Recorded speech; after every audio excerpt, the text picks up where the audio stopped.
The salaries of 3 friends Sita, Gita and Mita are initially in the ratio 5:6:7। एक काम करते हैं, इसकी वैल्यू को हम ले लेते हैं 50, 60, 70। क्यों कर रहे हैं ऐसा? क्योंकि देखो फाइनली हमसे पूछा क्या है, सैलरी हाइक बताना है, यानी परसेंटेज चेंज बताना है। परसेंटेज चेंज के केस में इनिशियल वैल्यू को अज्यूम करके चल सकते हैं, कोई दिक्कत नहीं है। Now in the first year they get salary hikes of 20%। तो फर्स्ट ईयर में क्या हुआ, 20% का इंक्रीमेंट करवाएंगे। 10% की वैल्यू 5 है, 20% 10 होता है, यानी ये बन जाता है 60। 25% इसका निकाले 1/4 यानी 15, तो ये बन जाता है 75। और 20% अगर इसका निकाले विच इज 14 अगर ऐड कर दें, this becomes 84।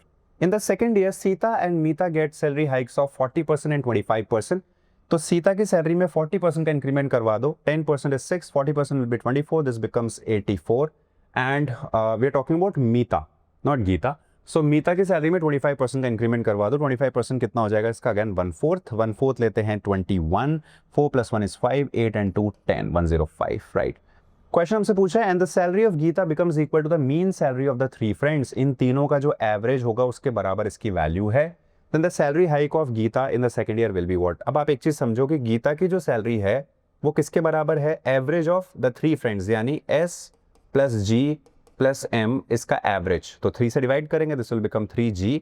3G - G will be 2G and 2G will be equals to S + M, simple, right. तो यहां से अगर हमें G की वैल्यू फाइंड आउट करनी है तो वो कितनी है, S + M / 2।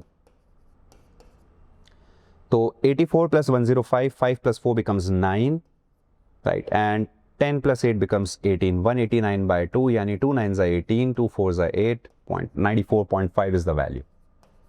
ठीक है, अब आपसे पूछा गया है, आपको बताना है salary hike of Gita in the second year, percentage increment बताना है। तो बहुत आसानी से इसको हम सॉल्व कर लेंगे। अब 94.5 - 75, तो एक काम करते हैं, 90 - 75 अगर कर दें, so that becomes 15, 15 + 4 19.5 is the change upon 75 × 100। ये हमें सॉल्व करना है। तो यहाँ से इसको हटा देंगे, एक इधर ले आएंगे, तो 25 3 * 75 0, 25 4s are 100, and then this is 30. So 3 1s are 30, 3 6s are 18, 3 5s are 50. 65 का डबल किया, that becomes 130. एक बार और डबल किया, यानी 4 टाइम्स करना है, तो that becomes 260 / 10, 26. Correct answer is A option.